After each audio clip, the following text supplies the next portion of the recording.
Hey y'all, welcome back to my channel. Today's video is all about one-pot meals. I've made quite a few here on my channel, so I thought it'd be fun to take a look back and show you 5 of our absolute favorites. Now let's go ahead and get started. This first recipe is Italian chicken tortellini. To a large skillet, I've added 1 tablespoon of oil along with half a diced red bell pepper. You'll want to stir this around and cook it until it's tender. Next, I'm adding 1 pound of boneless skinless chicken that I've cut into bite-sized pieces. Make sure it cooks evenly. Just cook it until it's no longer pink. And that will take about 4 or 5 minutes.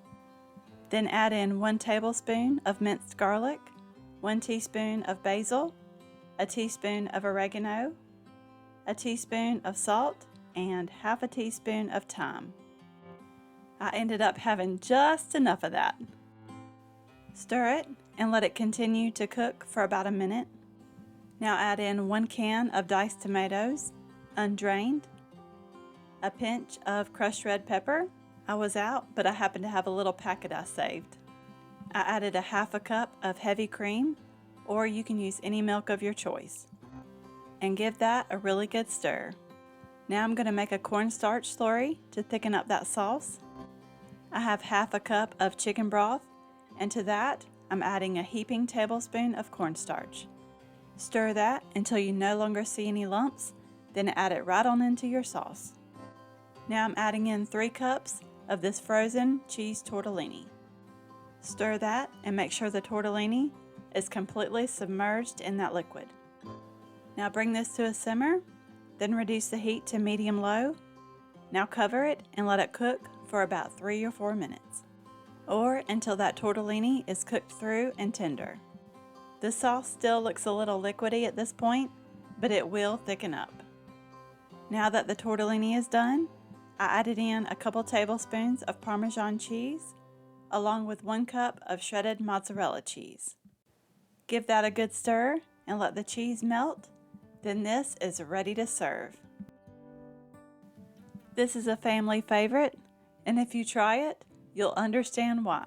It is so good. Now I'm making a Copycat Wendy's chili. In my Dutch oven, I have 2 pounds of lean ground beef. To that, I'm adding 1 diced onion, 1 diced green bell pepper, and 2 stalks of celery that I chopped into small pieces. Now let that cook until the ground beef is cooked through. I used a paper towel to soak up some of that grease. Now add in 3 tablespoons of chili powder. I like the Trader Joe's kind. 2 teaspoons of salt. 1 teaspoon of pepper. A tablespoon of cumin. 2 cans of undrained kidney beans.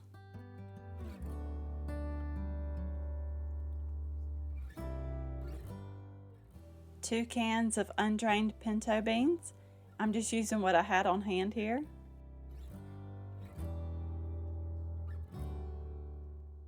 2 15-ounce cans of tomato sauce.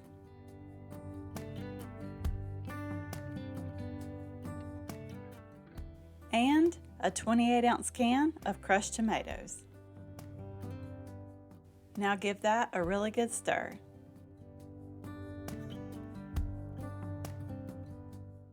And lastly, you'll add in 1 cup of beef broth. Stir that and let it simmer for 2 hours, making sure to stir it occasionally. And trust me, this chili is worth the wait. If you like Wendy's chili, you're gonna love this.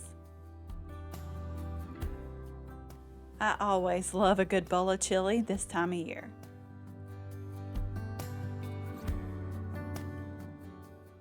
We like to have ours with some good old cornbread.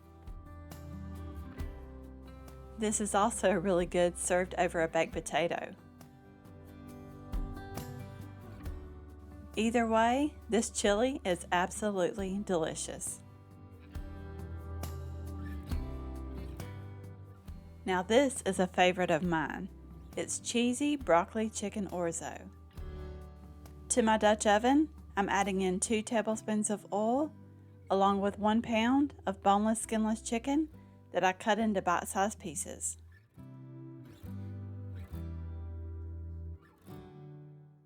Now I'm just adding in some seasonings. I added half a teaspoon of salt, 1/4 teaspoon of pepper, half a teaspoon of garlic powder, half a teaspoon of onion powder, and half a teaspoon of paprika.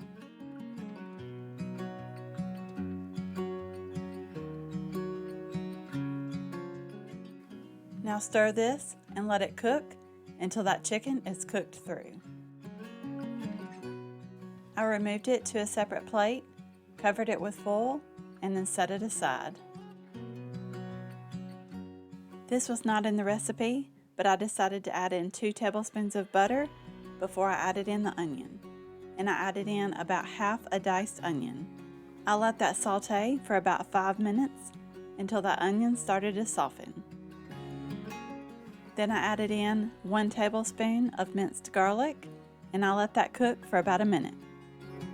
And this recipe came from Julia Pacheco, and I'll be sure to have it linked in my description box below. That was 2½ cups of chicken broth I added in, along with 1 cup of uncooked orzo. Orzo is like pasta in the shape of rice, and I love it.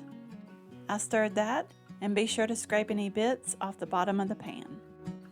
Bring that to a boil, then drop it down to a simmer and let it simmer for a few minutes. Then you'll add in 3 cups of fresh broccoli florets.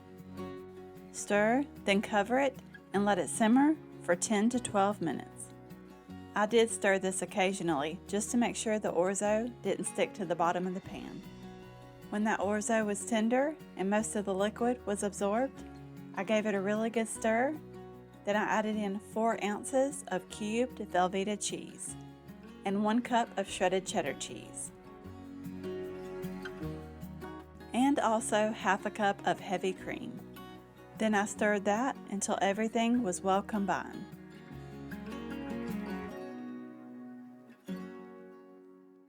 And lastly, I added in that chicken that I cooked up in the beginning.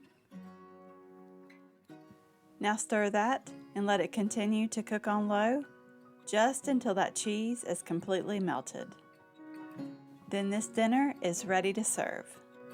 My dad came down this night and he just lives next door, so I shared some with him and he said this was delicious.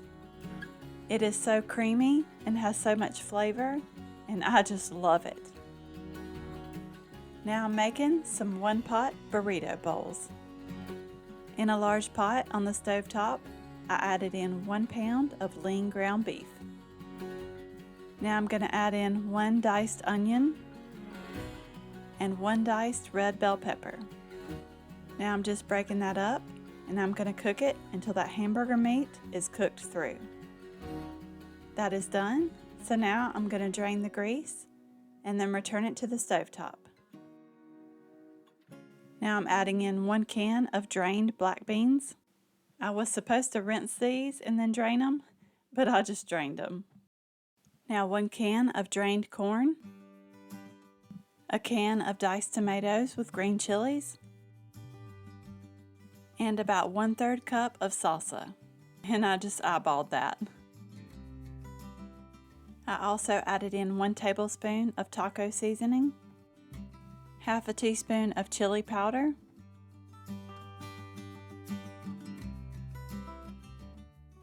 I added in some salt and pepper to taste, also 1 cup of beef broth, along with 1 cup of jasmine rice. And yes, I made a mess there.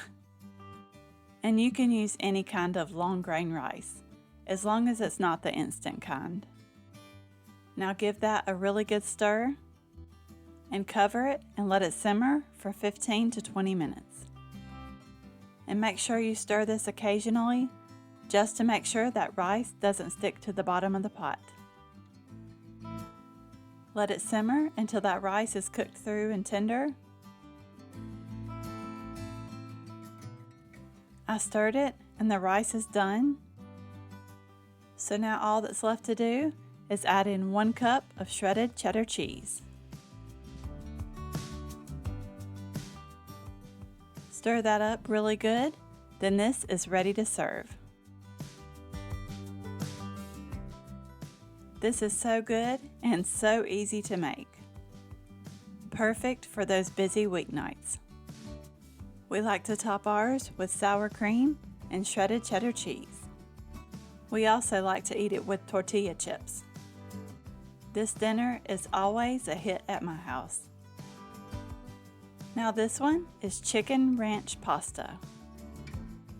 To my large skillet, I'm adding 5 strips of bacon, and I'm just using my kitchen shears to cut them into smaller pieces. Now let that bacon cook until it's nice and crispy. When that was done, I removed it to a paper towel lined plate and set it aside. And just leave that bacon grease in the pan. Trust me, it adds so much flavor to this recipe. I added 1 tablespoon of minced garlic. Let that cook until that garlic becomes fragrant. I added in 2 cups of chicken broth, 1 cup of milk, and 1/4 cup of heavy cream. And also 1 packet of ranch seasoning mix. Add a little salt and pepper to taste. And 8 ounces of uncooked penne pasta, or any shortcut pasta of your choice. I stirred that, then add in 2 cups of cooked shredded chicken, and I just used a rotisserie chicken for this. Now let that simmer uncovered for about 12 to 15 minutes, or until the pasta is cooked through and that sauce begins to thicken. Make sure to stir it frequently so the pasta doesn't stick to the bottom of the pan. And if it gets too thick, just add in a little milk to thin it out. The pasta's done, so I added in the bacon that I cooked up in the beginning, along with 1 cup of shredded cheddar cheese. Turn the heat off and stir everything together, and let that cheese melt, and this dinner is ready to serve. This recipe is quick, easy, and delicious. I like to serve this with breadsticks and a side salad. I really hope you enjoyed this video. Here's a couple more you may like. Don't forget to hit that subscribe button, and I will see you in the next one.